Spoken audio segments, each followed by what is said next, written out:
Hello YouTube, this is your girl Sonia, and I'm coming to you with another video all about wheelchair style.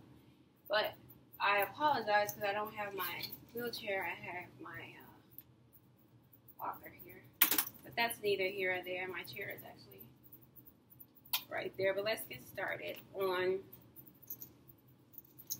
so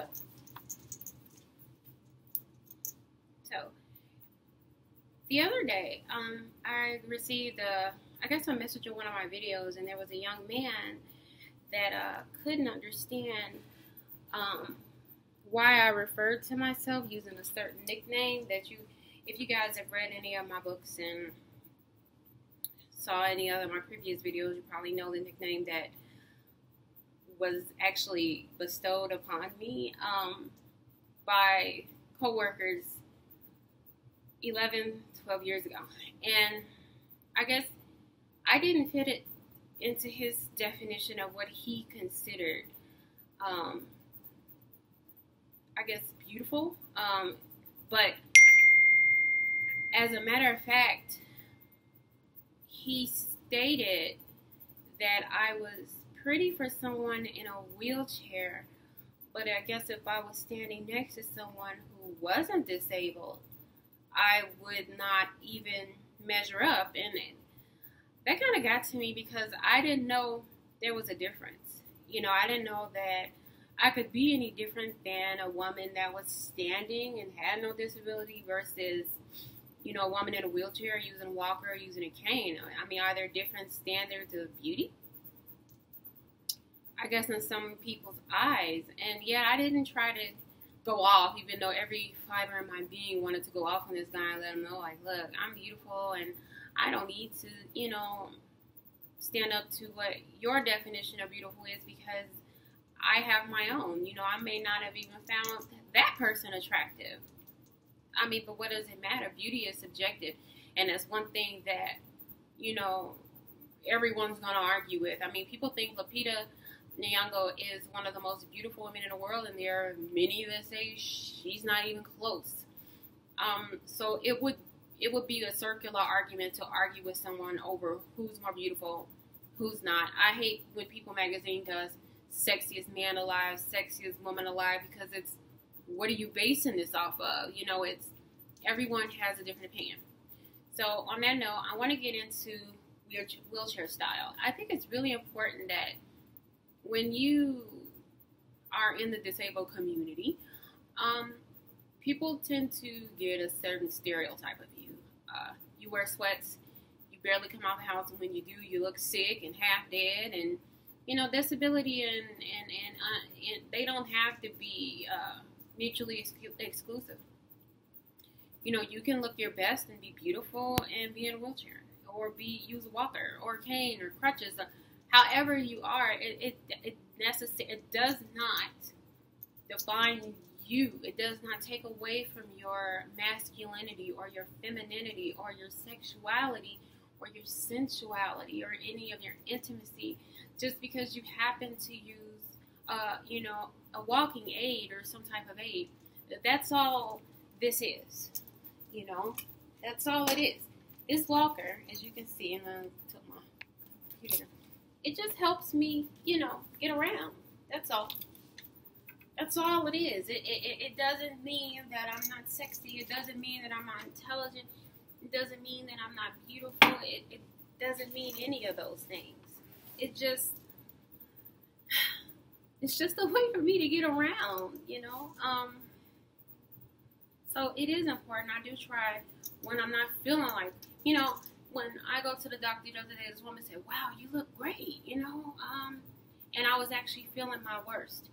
And I told her, on the days that I feel the worst is when I make sure I do my makeup, I do my hair, curl my hair, I put on nice clothes and some high heels, and I strut, because it does make me feel feminine, and it makes me feel like me. There was a reason why I was given that nickname that I won't discuss right now, because of the way I carried myself in the world. I grew up with very low self-esteem, and that was my way of, you know, pushing myself to go further along and to discover that, yeah, you know, you are beautiful, you know,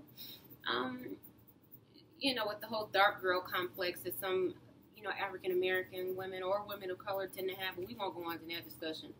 That's been, you know, discussed enough in recent movies and documentaries. So, let's talk about this outfit. I'm wearing a shirt that I purchased. You don't have to spend a lot of money to look good, you know. It's just a plain little shirt that I found at Discovery, $12, you know. My little jewelry here, directly from Michael Kors. It's a little bracelet. And this was maybe like $200 or something like that. And this is a piece that I found at Akira. I think I paid like $14 for it. I have on some plain skinny jeans that I purchased from Old Navy. And I am a Shoe Dazzle girl now. I'll try to get my leg up here. These are some darling shoes. I hope you can see from Shoe Dazzle. I forgot the name. I'll put all that in the description box. So, and I'm also carrying an old bag from Coach. It has my I carry my Louis Vuitton wallet in it, but I don't know if that's a bad fashion faux pas from the fashion guys. But it's one of my favorite bags because everything can fit in it. And that's a walker. So, you know, let me know what you guys think. What do you do? What do you like to? And I also have my earpiece in my ear because, you know, when you do use a walker, when you do use a wheelchair, when you know, do have a cane, you need to have your hands free to be able to, you know, get around. And I think that's important to always make sure I have a working charged earpiece, you know, while I'm rolling myself through the street. So, yeah. Okay. It is also important to dress comfortable as well when you are, you know, disabled because I'm sorry when people are texting me right now. I do have a disease with a lot of pain. You know, I did take an ungodly amount of painkillers to be able to talk to you guys and lift my leg up the way I just did to even do this video. But I thought it was important because so many people, you know, equate disability with, you know, unattractiveness and that you lose that part of yourself. And I'm still a woman. I'm getting married. I have a wonderful, you know, fiance that takes good care of me and loves me and we have a wonderful relationship. And trust me, we have no problems doing whatever we need to do. You could translate that however you want, but it's important that that's all these things are. They're walking aids. They do nothing. They say nothing. They don't make a statement. They just help me get from the front door to the back door to the grocery store to the mall to buy these wonderful clothes. You know, there's nothing else that they do. They don't say anything and they don't mean anything. And when you stereotype someone based on a walking aid, you know, you are set yourself to make a fool out of you. And if you continue to do that, you are probably make a fool out of yourself a lot. And I want you to think about that. And on that note, I'm going to go take my cell phone back to my room here. You know, thanks for stopping by.